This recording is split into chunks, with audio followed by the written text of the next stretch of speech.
Hey everyone, it's Strange Michael. I hope you're doing well today. Today I get to start off doing reviews for one of my favorite franchises of all time. It's pretty much one that I grew up on, mainly this movie that I saw over and over and over again as a kid growing up. This might have been my first ever horror film. I could be wrong, aside from some little things I knew here and there, like Alvin and the Chipmunks Meet Frankenstein, or Alvin and the Chipmunks Meet the Wolfman, or something like that. My first ever, as far as I remember, horror movie may have been the original 1978 John Carpenter and Deborah Hill's written and John Carpenter directed Halloween. Man, this is my original DVD copy, even though I pretty much watched it throughout most of my childhood. On VHS, my mom still has that old Blockbuster Video copy of that movie. She still has it to this day, and I know I've seen that movie a billion times on VHS. I love watching it on VHS. There's something about VHS. I don't have it on me right now. However, this is my original copy that got a re-release many years ago. I forgot when this came out, but I love it, and I've had it forever, and I don't plan on getting rid of it. However, last year we had the Scream Factory company. Of course, years ago they put out a big, massive box set of all the movies leading up to Rob Zombie's Halloween 2 before the 2018 remake came out. Or reboot, excuse me. And recently they actually just basically re-released those same exact standalone movies in their own sets with their own art. I bought all 5. Of course, I have the newest 3 coming in their box set probably about halfway through the month. I wanted to wait off to do more of the reviews when that got here, but I can't wait. There's so much else I need to talk about. There's like a whole nother half of the franchise, so I plan on finishing everything from after Part 5 that hasn't been released yet on DVDs to review for the channel. So, for right now, I have the first 5 here with me, sitting beside me right there as a matter of fact, because I've actually already watched over the course of the weekend the first 5.5 movies. I started 6 last night before I tried to go to bed. I'm currently up at like 5 a.m. I can't sleep. I slept in very late yesterday. It's killing me. Anyway, here's the Scream Factory newer release on 4K. I've never really watched much 4K. I've seen like one movie on 4K and I wasn't impressed. It was a newer movie, however. If you watch something like the original 78 Halloween, it looks so much better. It looks better than I've ever seen this movie look, and I will stand by that. This is the best release I've ever seen of Halloween, easily. I'm not like a massive creator, or collector, excuse me, of movies and DVDs. I have a lot of media, don't get me wrong. But when it comes to individual series, there's certain things I collect everything of, like the Saw franchise, like the Nightmare on Elm Street franchise. But man, this is the most beautiful cover for Halloween. It's the most beautiful Halloween version in 4K I've ever seen. It's Ultra HD. It's beautiful. The bonus features on here. By the way, the TV movie, the TV film adaptation, that has a few extra scenes for the original John Carpenter movie, I think to me is the best version of the film. And that's not on the 4K Ultra DVD or VHS or whatever this thing is. It's Blu-ray or whatever. I love that version of the film. I love the added-on scenes. I think they add so much to this movie, especially with Dr. Loomis and Michael's relationship. But anyway, I love this movie. It is a flawed movie. I don't care what anybody says. It has not aged perfectly the way people make it out to be, and I will stand by that and argue that until the day I die. However, as a movie that I've watched and had so much nostalgia for, and I plan on sharing personal stories while I review this movie throughout this video, I love it. I love it deeply. It's very high on my list of Halloween films, even though some of them I kind of prefer to watch more than this movie. I'm not really sure. And by the way, with that, since this is the first video I do want to bring this up in, when I finish up watching all the new Halloween movies, or all these old ones, and then I see the new one, Halloween Ends, I am going to rank all of the films in one go in a big video. So, stick around for that. Hopefully you'll subscribe for that as well. But anyway, let's talk about Halloween. We're just talking about the movie, none of the bonus feature stuff, not the Scream Factory release. Maybe I'll talk about these one day, I don't know. But for me, we're just going to talk about the original movie and the TV version that I had never seen before until recently. When I got this thing a few months back, I watched it, and it was really, really good. So I kind of include all of that into one go. It's like having an already great movie and adding in some great content to go with it that doesn't spoil it or ruin it or anything like that. No alternate endings, nothing like that. That's what we're talking about here, is just straight up Halloween. In my personal opinion, I think a lot of people share this opinion. Even the history of the film kind of shows this opinion as well, in my personal opinion. Of course, we had Texas Chainsaw Massacre before this. Of course, we had some of the old William Castle films that I love a whole lot. A whole lot. Like, what is the one with the lady and her daughter? I can't remember. William Castle did some great slasher stuff. I'll stand by that till the day I die. Really, really good stuff if you haven't seen his movies before. Like Straight Jacket. Straight Jacket's fantastic. There's some really good stuff the man did, but there's things like that. There's things like Black Christmas, which never really impressed me that much. At some point this Christmas, I plan on reviewing the 3 Black Christmas movies. God willing, I'm alive and I can do it, and maybe last watching those movies, because I'm not a fan of the old one. Definitely not going to be a fan of the new one from the things I saw and heard about it. But maybe that first remake from like the early 2000s will be good. I don't know. But for me, I've always been the person who believes that Halloween really started the subgenre of slashers within the horror genre. You look at the 80s, which this came out in 1978. I'm not a big fan of 1970s movies. I'm a big fan of the 80s, though, and I'm a big fan of the Halloween franchise for the most part. They all have flaws to some small degree. Even some of the best, like Halloween 3, I think have minor flaws to them, but I'll get to that when I review those things later on. Of course, all these reviews are spoiler-free, no matter what the length in the video thumbnail seems to say here on YouTube. I'm just very thorough. I like to be very thorough about these reviews because I love them so much and because I'm so passionate about these big franchise movies. But anyway, it is spoiler-free, just in case you haven't seen them all. I think a lot of people have, but I think most of you have not follow my channel, because a lot of you guys, I think, are carrying over from my Goosebumps channel, called Michael Goosebumps Fan, in case you want to check that out. From that over to here, I think a lot of you are transferring, and I think many of you are younger and haven't seen this series. So I want to keep it spoiler-free. I think it's funner to do reviews that way for anything. Anyway, what is this film about? Well, we get a prologue to the movie that's about 10 minutes long. It's very eerie. Somebody is outside of their house walking around following their sister and the sister's boyfriend up to his room and whatever. It turns out to be a young boy named Michael Myers at like the age of 7 or 8, I think. And he kills his sister that night. His parents find him outside of the house. And all the directing here is very, very intricate. It's very... it's all like, it seems like one shot, but it's really like 3 shots from what I understand John Carpenter said in one interview I watched. But it's like a whole 10 minutes that almost feels like a continuous shot, and it's really, really well done. But this kid gets locked up for the rest of his life for murdering his sister. And many years later, in 1978, I believe, he escapes on like Halloween Eve, so October 30th, I guess. Or 29th, I don't know. He gets out, anyway, from the asylum, and Mr. Donald Pleasance, a very, very well-known Mr. Actor Man, I don't know why I said it that way, I'm just tired, I can't sleep, you know. He plays Dr. Loomis. He is the doctor for Michael, a psychiatrist, and he and a particular nurse are heading out there to try to help Michael just get transferred. And somehow he breaks out, he steals the car from them, he takes off, and from that point on, it's kind of a countdown, a clock, if you will, to try to get Dr. Loomis and get his tail over to find Michael and arrest him and collect him and whatever. And when he meets up with some other people, everybody doesn't really know how Michael learned to drive a car and all that, because he's been locked up his entire life. It's a very oddball situation. And then we start to kind of shift our focus over to a particular young woman named Laurie Strode, played by Jamie Lee Curtis. And I'm not a big fan of Jamie Lee Curtis. I think here she tries. I think everybody involved, whether it be behind the camera with John Carpenter and Deborah Hill, or whether it be in front of the camera, like you know, our 3 main girls, Annie, Laurie, and what's the other one? I'm always bad with names. The one PJ Souls plays. Why do I know her name and not her actual character's name? Anyway, I think our 3 main girls are well cast. The one that says totally, PJ Souls' character, is kind of annoying, you know, but I really like Annie. Annie is my girl. I think she's beautiful. I think she's funny. She's so sarcastic. I love it about her. Laurie is kind of the prudish type, but it kind of surprises me because she still smokes weed and stuff, you know, so I kind of expect her to be a full-fledged prude, but she's kind of not. I don't know. Of course, this existed, and you had to put it really into context. This existed really at a time where slasher was not a real thing yet.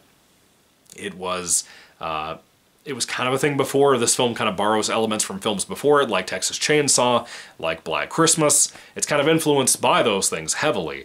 But it's so unique as what it is when you look back at it in history. And I think a lot of people my age, the 20-somethings, I'm almost, I think I'm about to turn 28. I'm really bad with math. I'm late. I'm tired, as you know. I think a lot of people at my age really don't appreciate this movie the way they should because they've seen it remade a billion times over. Even in the newer years, like 2018 and Halloween Kills, they don't feel like this movie. In some moments they kind of do, but for the most part, they don't, you know? Anyway, we follow most of these 3 high school girls who are also babysitters on Halloween, and they're kind of just encountering a man named Michael Myers. They don't know him immediately, they don't recognize him immediately, but you know, he's kind of looming behind them, watching them from very far off. They have some close calls during the daytime, but at nighttime is where things get worse, where he begins to possibly break into the houses that they're babysitting in. And again, Laurie Strode is kind of our main character, the Jamie Lee Curtis actress character. We follow her mostly in this film, and the 2 kids that she babysits, mainly the first one, and then there's a second one named Lindsay that gets added on, but I think the concept, and I think maybe even the appeal for this, and things like, what's the new movie, Top Gun Maverick, really show me this, that audiences really like simplicity. They don't need complexity. They don't want complexity a lot of the time. I really believe that. Star Wars proves that. The newer Halloween films like Halloween 2018 with its flaws, Halloween Kills with its flaws, people seem to like simplicity as the general audience going, theatrical going people, in my opinion. Guardians of the Galaxy is one of the biggest MCU films, so is Iron Man, and it feels like it's so simple for what it is. It's not so interconnected to so many things, even though people typically like that nowadays. Godzilla vs. Kong, it wasn't very complex. It was just a fun monster movie, a creature feature, and people seem to like that more than they've liked any of those movies, you know, in that trilogy so far. Simplicity goes a long way. Maybe that's why Halloween is such a classic. And I don't know, it's just a very simple movie. The script is very simple. It has flaws like the acting. The acting is very rough, but Mr. Donald Pleasance and Miss Jamie Lee Curtis try their best to do something really special here, especially Donald Pleasance, who might be my favorite here. Nick Castle plays Michael Myers, the Shape himself, and he is fantastic in this movie. Even though the writing is not strong, he does not need to be. He's just kind of looming here and there, the way he walks, the way he carries himself. The look of Michael, to me, is the best looking Michael we've ever had in a Halloween film, and probably ever will, even though I like, is it Jude Jai Courtney or Jai Jude Courtney? Whatever the newer guy is that's playing him in the newer films, he looks good. I like the look of Michael in those films. I like the look of Michael in a lot of these movies, being a massive fan, like a lifelong fan. But I really love the way Michael looks here. He's never looked as good as he does here. And it's just timeless. The film's look to it, that fall look, that cinematography to it, it just looks beautiful. Again, that's why I recommend this 4K Ultra HD set. It's beautiful. Absolutely a beautiful transfer. There's so many details I never realized while watching this version that just made it stand out even more. But the cinematography is timeless. The look of this film is timeless. People constantly criticize this movie for being filmed in like the summertime or the spring or something and having green tree leaves and stuff, but then throwing down like orange leaves on the ground. I don't care. It looks like Halloween. It feels the way it's shot, the texture of the movie, the atmosphere of the movie is the biggest thing about it. It feels like fall. It feels like Halloween night. Here in Virginia, we don't really get super cold Halloweens. And if we do, a lot of the time the trees here recently haven't even looked as fallish as they should. It's weird. So I can relate when I watch this movie and say, you know what, it still kind of looks like Halloween to me where I live. So, I don't know. That's just my personal opinion. I'm just throwing my 2 cents in on that. People unfairly judge this movie and nitpick it because it's a classic. It's kind of unfair. But that's just my opinion. Again, back to the writing, it's not very strong, but there's some really clever moments. And some things, every time I watch this movie more and more as I get older, and I pretty much watch this every Halloween of my life, at least some point in October I've watched every Halloween of some sort during my lifetime. I always pick up on something new every single time. And with this 4K transfer, again, I picked up on some stuff I'd never seen before that really impressed me. The filmmaking just gets better and better, and I appreciate the more I learn about filmmaking and about John Carpenter and how much I love his movies, being a massive fan of him. I still think They Live and Christine are like 2 of his best things he's ever made. I kind of like those more than this. As much as Halloween is a great flick, I really think I like those more than this movie. Anyway, this movie, again, I've watched it so many times in my life, and it's not just around October. I had times in my life where my mom and I would be watching this during the winter, during spring, during summer, and most of those times when I was watching them, it was when my parents would split up. My mom and I would live at my grandparents' house at the time. Most of my life I did, or we did. And we would watch this movie on Saturday evenings, in the afternoons or whatever, around 1 o'clock, 2 o'clock, my grandparents would go out on Saturdays, they'd go out to dinner and whatever. We would just stay home, we just decided to hang out, and I would have Chef Boyardee ravioli. Remember when they made pizza rolli?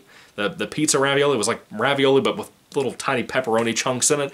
I had that all the time when I watched this movie, so every time I see that in the store, I think about this movie and how I also had sandwiches with them, which were basically just cheese slices with a cheese slice with some crushed up nacho cheese Doritos on it. If you haven't combined those two in a meal while watching Halloween, it won't mean as much to you unless you're a kid, but for some reason it just was a great, great combination, and I have so many times where I watch this movie and I think about it, I think about those days, those memories, and it makes me smile. This movie is very special to me because of the memories I have with my mom watching this all the time, so often. There could be literally weekend after weekend, sometimes 2 and 3 weekends in a row, where this is what we watched on a Saturday afternoon, or an evening.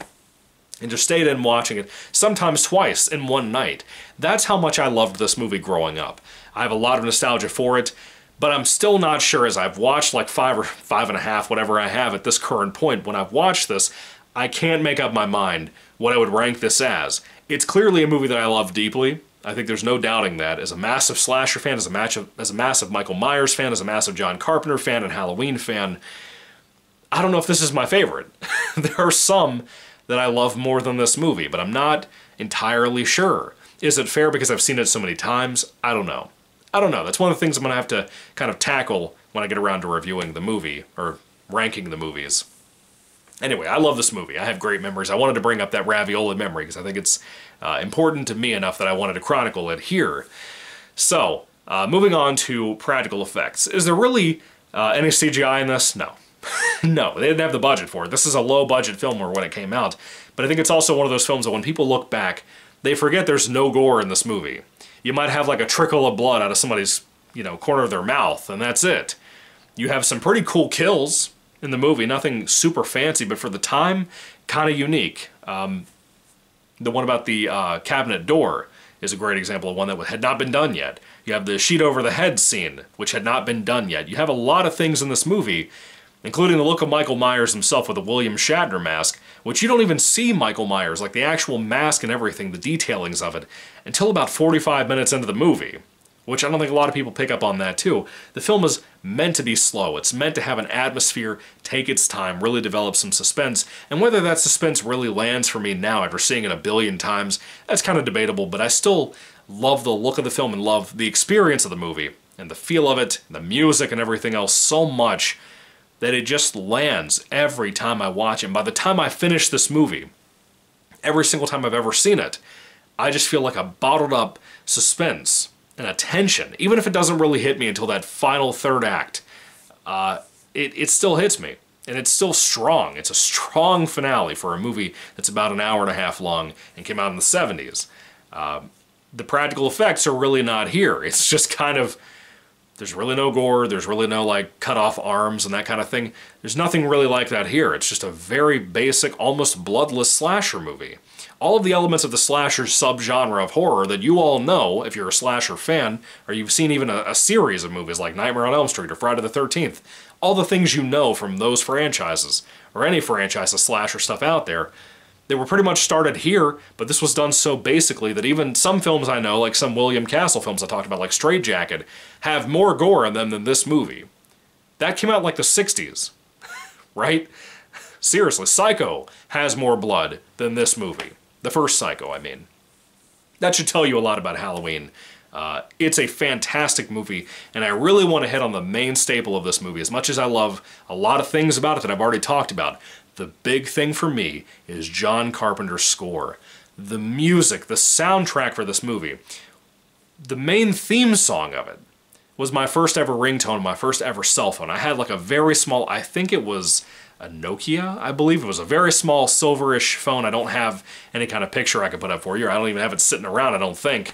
I think it's long gone, but I had an old Nokia or whatever. It was like one of the first early cell phones that were coming out in the mainstream.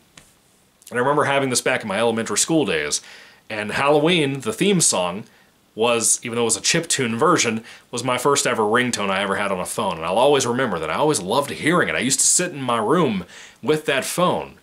And just, nobody called me. I was a kid with a cell phone at that time. No one called people at that time when you first had cell phones in like 2003, 2004. I don't even know if people even called me aside from my grandparents, you know what I mean? And I would play that ringtone over and over and over again, probably as much as I've seen these movies, because I loved it. It just, even for a chiptune version, it was cool, it sounded great. It's before I knew YouTube existed. YouTube might have not even existed by that time, I don't know. But I loved it, and I love the music. I think it's timeless. It's absolutely timeless. Now, I love many of these films in this franchise, but I will argue, aside from Halloween 3 Season of the Witch, which I think might have the best music, in my personal opinion, for me, this is the best version of any of the themes that you heard from the Halloween franchise ever done. The best rendition of them, everything. I don't care what version we're talking about. I love a lot of these movies. I really do, deeply in this franchise. But I would argue that a lot of people even think that like the Halloween 2 synthwave version of the songs from this movie are better sometimes. I kind of had a little moment in my life where I felt that way. Something with Halloween 4. But for me, this is the version of the songs you want to hear. It's not like a perfected version or anything, it's just the version. It's the perfect version of these songs. It's very, very beloved. And I think it's a good thing for that. It's one of the biggest standouts many people will talk about with this movie and with this franchise. Then again, it's timeless. It has lasted since 1978 to 2022. I don't even know how many years that is, but as you can tell, it's a lot. It's wonderful, and it's John Carpenter's entire creation, and it's fantastic. It is such... It's probably one of the best soundtracks ever made for any film, ever. No matter what you think about Halloween as a movie, or as a franchise, or anything, or Michael Myers, anything about that stuff, you cannot argue with me that you do not think that the soundtrack is A, extremely classic and extremely memorable, and B, memorable in the sense, I just said that. I'm sorry, it's very early, like I said. But you can't tell me it's not something that really doesn't stick with you, that even when you leave the movie, that it doesn't linger with you more than anything. It's almost one of these things like Michael Myers, that it just lingers in the back of your brain, like behind you, you know? It's wonderful. I love this movie so much. It is flawed. Again, the acting is very messy. The writing is a little messy. It is what it is. It's a low-budget production. I understand at the time, with the context of it, it had issues, but it hasn't aged perfectly. I don't care what any fan out there has to say. My boy Sinister Cinema Reviews considers this his favorite film of all time, and I get that. To me, it is not perfect. I think it's very clear that it is not perfect, but I clearly love the movie. I've seen it a billion times over. I have my own flaws with it, but man, again, things like this 4K release just make it better and better, and all the bonus features that came with this made it better and better too. I love this movie deeply. Halloween is such a great, great flick, and I highly recommend it. If you haven't seen this movie, you don't need to see the series. The series is good in my opinion. I like a big chunk of them, but I grew up on a big chunk of them too. If you're somebody who didn't, you probably won't care about them. But for me, it's timeless. As a film, this original movie is timeless. Many of them are not. But this particular one is a must-watch at least once in your life, in my personal opinion. If I had to rate Halloween, the original movie, the 1978 classic, on a 5-star basis, if I had to rate it on a 5-star basis, I think I would give it a 4 out of 5 stars. I know that seems like a sin. Some of the flaws in this movie are big enough for me that they just harm it. I'm sorry. They just harm the movie a little bit. But everything else about it, the casting and whatever, I think it's all really good. I think it's all really good. I think it really, really holds up. And I get excited and a little antsy every single time October rolls around and I get to sit down and rewatch this for the billionth time and enjoy it all over again. Even though it has its problems and it's very slow about halfway through. In the second act, I think it slows down a lot. In some ways, I like that. Sometimes I don't. It's weird. It's a very weird thing. But for me, the original Halloween film, I love it deeply. I recommend it highly if you haven't seen it before. 4 out of 5 stars, like I said. I'm sorry for such a rambly, all over the place review, but I had to cover some ground on the future of these reviews, on the past with me in this movie. I had to talk about all of it. I think it's all worthwhile. Anyway, Halloween, what are your thoughts on it? Put your thoughts and comments down below, folks. I would love to hear what you have to say about this amazing classic of a flick. Is it your favorite? Is it your favorite John Carpenter movie? Is it your favorite of this franchise? I think a lot of people would say yes to all of those. But you'll have to see one of these days.